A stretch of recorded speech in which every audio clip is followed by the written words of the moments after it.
नमस्कार दोस्तों, मैं हूँ सी अभिषेक बनारा और आज हम बात कर रहे हैं financial audit versus performance audit. और ये कोई बेटर नहीं है कि वर्सेस वर्ड यूज़ कर रहा है, लेकिन एक सिंप्लीफाइड वे में आपको मैं समझाना चाहता हूँ कि फाइनेंशियल ऑडिट का क्या इंपॉर्टेंस है और परफॉर्मेंस ऑडिट का क्या इंपॉर्टेंस है। Now what is this two terms?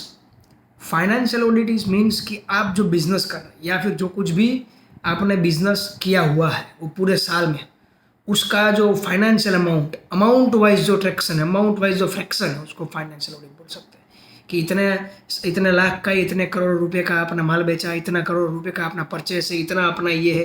तो trial balance, balance sheet, PNL, ये सब जो चीज़ें बनती है वो फाइनेंशियल ऑडिट का पार्ट रहती है, वो फाइनेंशियल पार्ट है।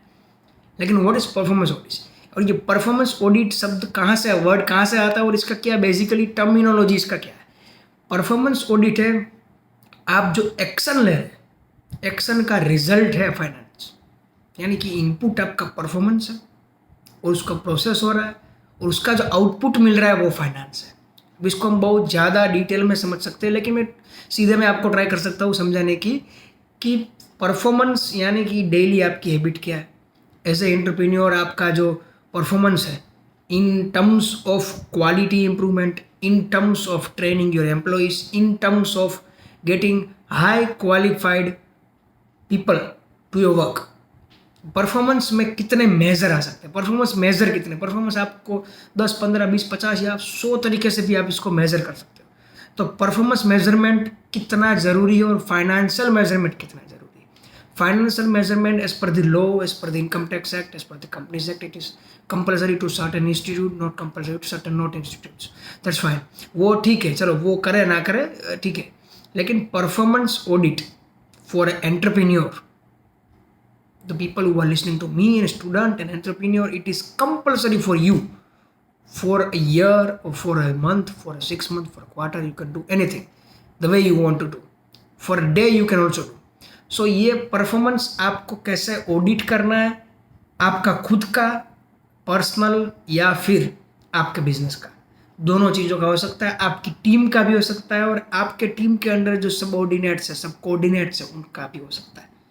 तो परफॉर्मेंस यानी कि अभी हम इसमें ज़्यादा देखने जाएंगे तो आपने इन टर्म्स ऑफ क्वालिटी इंप्रूवमेंट क्या किया। अभी जो आपकी प्रोडक्ट पिछले साल थी और ये साल है, इसमें क्वालिटी इंप्रूवमेंट के जो पॉइंट हो सकते थे, ड्यूरेबिलिटी, मैक्सिमम उसका लाइफ कितना बढ़ सकता है, quality of printing, quality of life, इन सब चीज़ों में कैसे आपने काम किया, ये सब चीज़ें परफॉर्मेंस में दे सकते हैं हम, प्रोडक्ट में देख सकते हैं, ह्यूमन रिसोर्स में, एचआर में, कि आपके पास जो लोग हैं उनको आपने किस तरह से ट्रेन किया, उनके ट्रेनिंग के लिए कितना टाइम इन्वॉल्व किया, उनको कौन कौन से सब्जेक्ट में आपने ट्रेनिंग दिया, वो आप कर सकते हैं एचआर, ह्यूमन रिसोर्सेज में। इसी तरह से आप इकोनॉमी में, इसी तरह से आप external factor of business, internal factor of business, ये सारी चीज़ों में कर सकते हैं। एक्सटर्नल माइक्रो एनवायरनमेंट और मैक्रो एनवायरनमेंट जो वर्ड आता है उसको आप ज़्यादा इन डिटेल आप सर्च करके भी देख सकते हैं क्या है। और अगर आप ये सब चीज़ें ज़्यादा इन डिटेल में समझना चाहते हैं तो इस वीडियो में कमेंट कीजिएगा। मैं परफॉर्मेंस ऑडिट के ऊपर और ये माइक्रो मैक्रो जितने वर्ड और टर्मिनोलॉजी मैंने अभी जो इस वीडियो में बोले हुए, उन सबको मैं इन डिटेल एक पूरा 2, 3, 4 घंटे का एक वीडियो बन सकता है इसके ऊपर। इसलिए मैं ज़्यादा से ज़्यादा वर्ड फेंकने की ट्राई कर रहा हूँ कि आप इसको कैच कर सकें।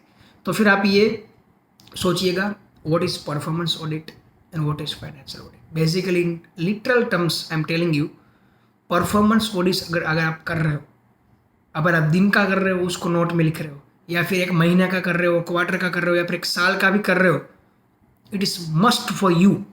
ये 31 आने वाला है, 31 पे फाइनेंशियल ऑडिट तो होगा ही होगा, लेकिन परफॉर्मेंस ऑडिट आप जरूर कीजिएगा। और ऐसे ही वीडियोस के लिए सी अभिषेक बनारा एंड कंपनी का पेज को आप फॉलो कीजिए और मेरी यूट्यूब चैनल को भी आप सब्सक्राइब कर सकते हैं for entrepreneurs and students mainly. And students अगर हम जिंदगी भर रहेंगे तो बढ़ते रहेंगे और मिलते रहेंगे। थैंक यू, जय हिंद।